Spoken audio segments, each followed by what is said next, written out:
Hi everybody, I'm Cryssy Cheung, and I will be drawing Angela Bassett from Black Panther today.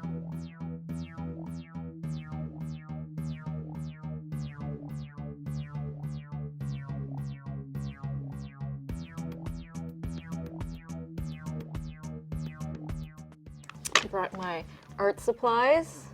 If you can get the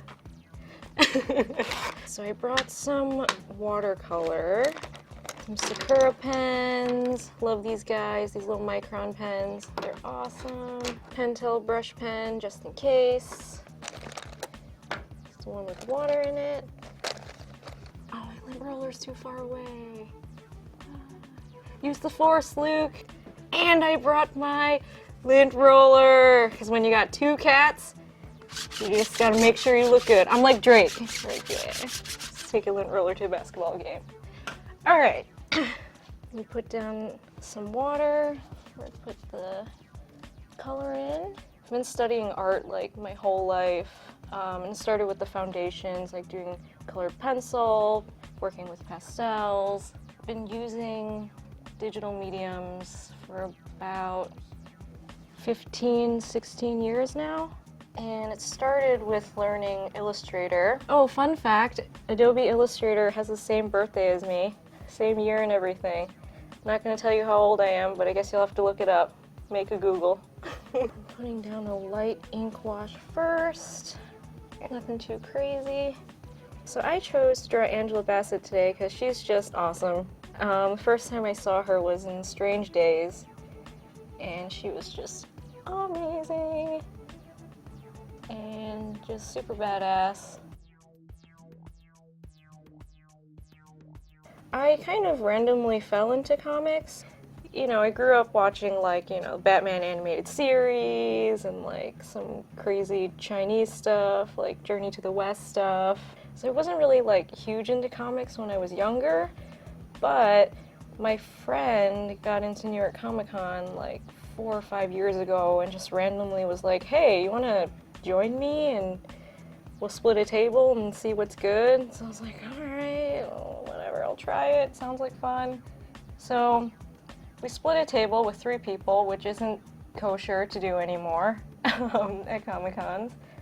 And we had a blast. We had no idea what we were doing, but we had so much fun. And since then, I've just been trying to like basically figure it out. But I did get my first gigs from just exhibiting at artist alleys at various Comic-Cons. But a lot of the times you have a lot of editors and people in the industry walking around, and that's how I got my first gigs. So I think my first comic cover was with Valiant. We did a cover for Harbinger, and that was really fun to do. And those guys are great. They really like gave me some creative freedom with like how I wanted to portray the character, and they were just really like smooth and great to work with. And since then I've worked with IDW doing Star Trek covers and also doing some layouts too, because I'm also a designer as well. Moleskine had reached out to me saying that like this is I think the first year that they were doing it, and they were releasing limited edition Moleskine notebooks that had an original like Moleskine superhero character that we designed together. They bought like this huge 5-foot Moleskine notebook and we drew in it. Like since the characters were done digitally, I got them printed at like 5 feet and pasted them in the book and then just drew like background elements and just drew around it. But that was a really fun project, and Moleskine America people are super nice.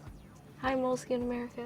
Always start with like a loose pencil sketch with where I like kind of like roughing it out, and then like going in with the details. And normally, and I learned this from Kim Jong-ji's like live drawing sessions, but starting with the person's eyebrow like really helps. Like I normally started with the eye and then kind of like radiated out from there and worked from there, but starting from the eyebrow as your anchor point like really helps to like, it just helped, like, my proportions. I got a lot faster as I, like, practiced more, like, drawing more faces at different angles and stuff. Like, you should try it. It's really interesting. I worked on some merchandising artwork for CBS for Star Trek Discovery, and they got greenlit for season 2.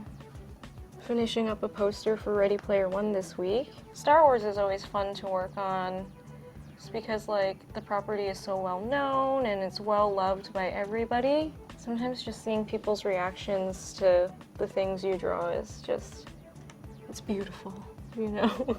And the Star Trek stuff was pretty fun to do. I just recently got into Star Trek. Yeah, that's also another property that has, like, a lot of depth and, like, extended universe and all that stuff. There's, like, just so much into it, and it's just really interesting to see how people react to the things you do.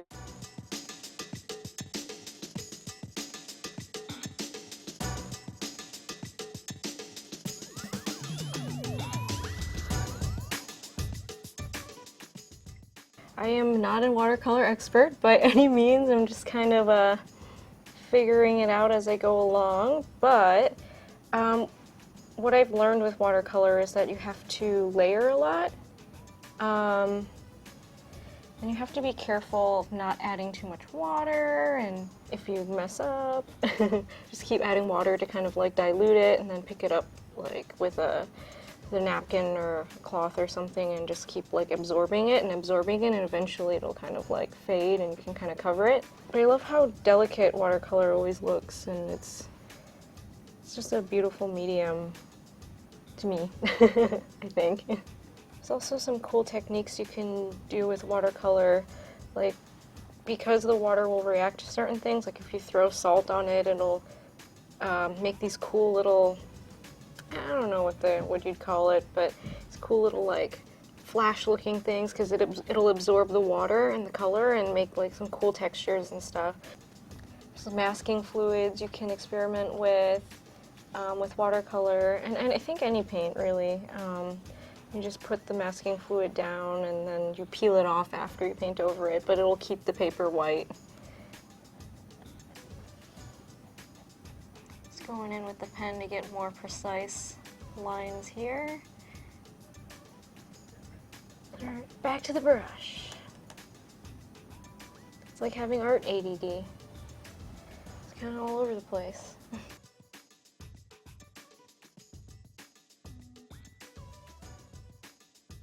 Alright, let's see. Let's check out this gold paint.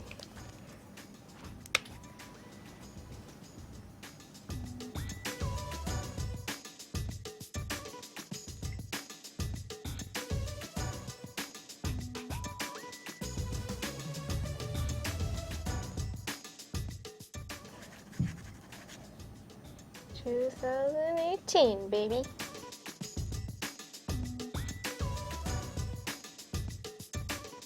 My name is Cryssy Cheung, and this is Angela Bassett from Black Panther.